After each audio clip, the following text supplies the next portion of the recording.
What's up, YouTube? Back at it again with another banger video. We're taking another look at Wonder Woman. This time we'll be looking at Wonder Woman number 5.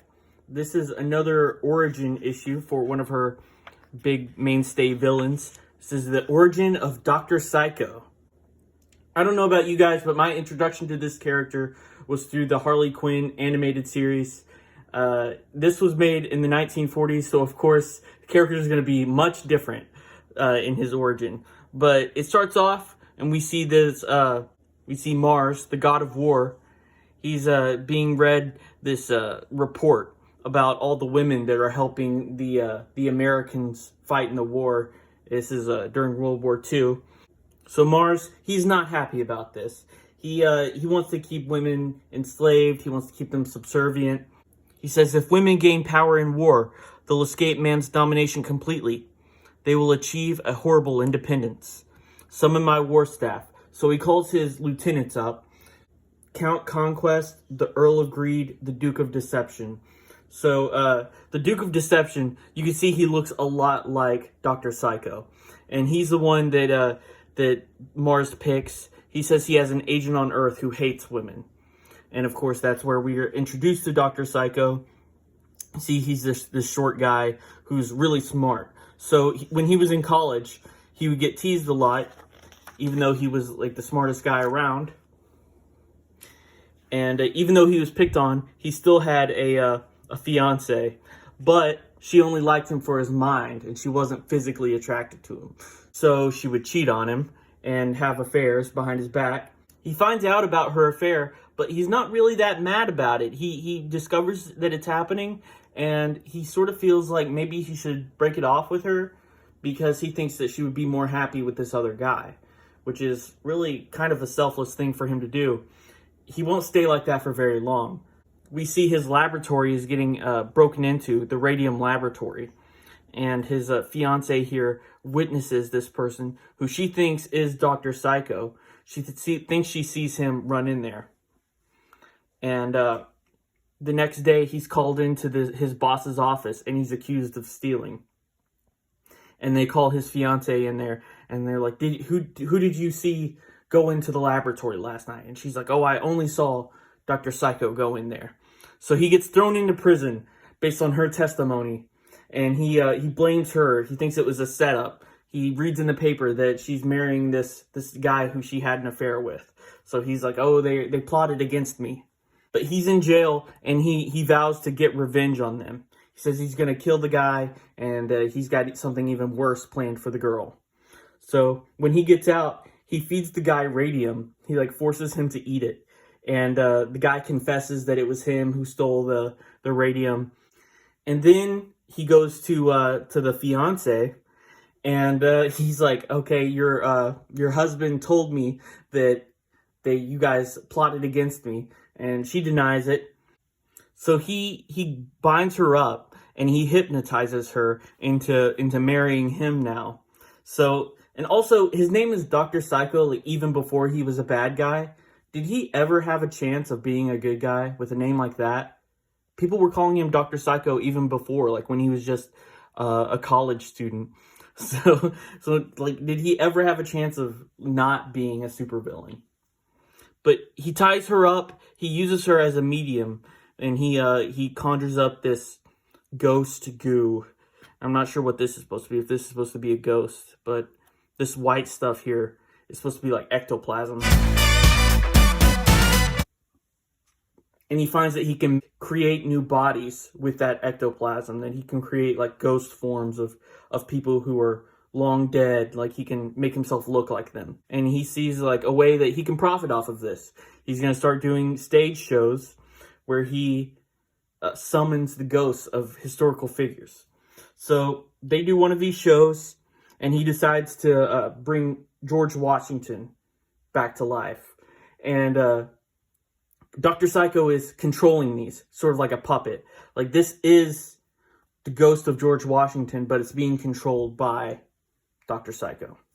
And Dr.Psycho is, of course, he has this mission, this vendetta against all women. So he makes George Washington say all these misogynistic, women-hating things. He says, don't trust women. Women shouldn't be in the military. the military is going to fall apart because you have women helping build bombs and shells and stuff. So he's like, there's going to be a catastrophe tomorrow. There's going to be a disaster at noon. There's going to be a huge explosion at a military factory. So, of course, the next day, the military, they're not really sure that this guy's legit. They think, he's just like some sort of carnival act. But they're not going to take any chances because there's been like, people are worried that something's going to happen at noon today. So they put extra guards around every entrance of this military factory. And everything's going fine. We see the guards are turning people away. But then there's this one Colonel Darnell, who shows up, and the guard lets him by because he's a colonel. And you know what's funny? Just now, reading this just now, I realized that they call him a general here, but later in the story he is referred to as a colonel. I had to double check. Yeah, he's General Darnell here, and I guess he gets demoted because later on in the story he's referred to as colonel. But it's the same guy. The guy goes in, he has this asp stick thing with him that he leaves on this danger high explosive box. And as he's leaving, he says, oh, I guess that disaster isn't going to happen. It's past 12 already, so I guess it's not going to come true. And then the guard says, oh, your watch is fast. It's just 12 now. And we see this giant explosion, and it kills a lot of the troops. A lot of the factory workers get blown up. This story has a high body count. We've already seen a guy get killed with radium poisoning. We see these people get blown up. It's pretty brutal. So they go back to this Dr.Psycho guy because they're like, maybe there's something to this. He was right the first time. So let's hear what else he has to say. So they're like, bring out George Washington. We want to hear him tell the future. So he brings out George Washington. And George Washington is like, he's like, you can't trust these women folk. They're always stealing military plans, military secrets, selling them off to other nations. And these guys are listening in there. And Wonder Woman isn't buying it. And she throws her lasso of truth around him. And she's like, George Washington, it's really Dr.Psycho behind this, isn't it? She's like, you're really Dr.Psycho. And he says, no, he's not. He's the ghost of George Washington. Which is technically true, because he is the ghost of George Washington. He is being controlled by Dr.Psycho.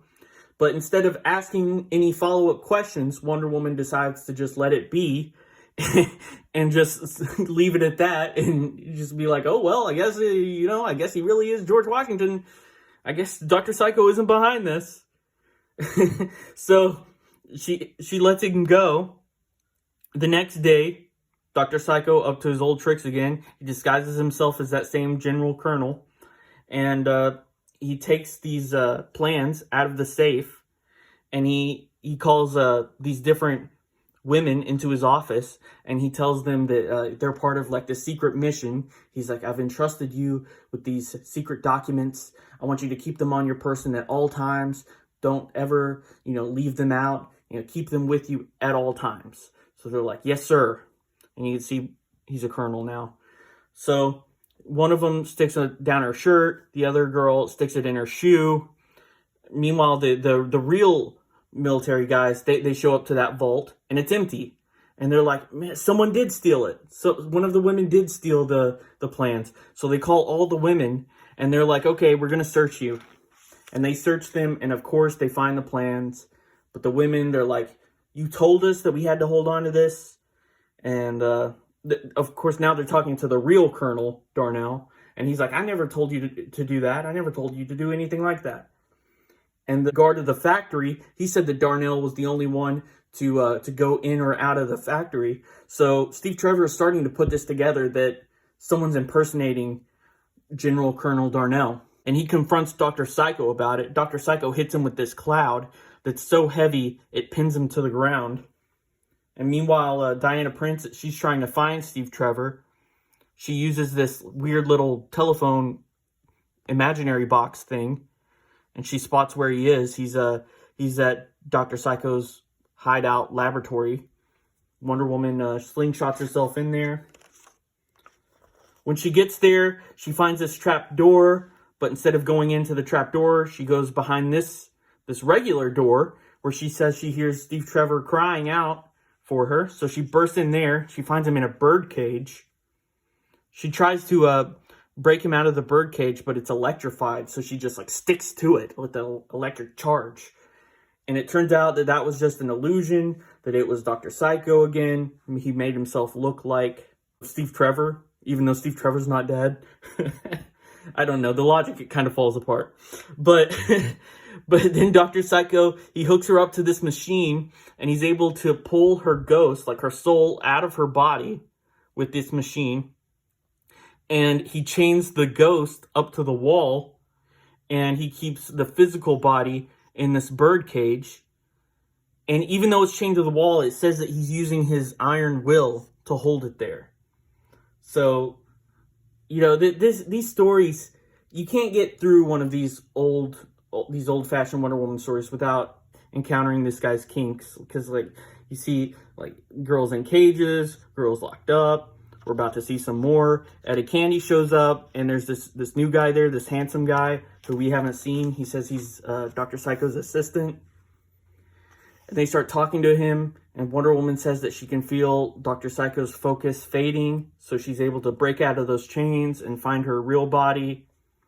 And I guess it's not, this cage isn't electrified anymore, because she just breaks out now, and she's able to go down that trapdoor and find the real Steve Trevor and rescue him.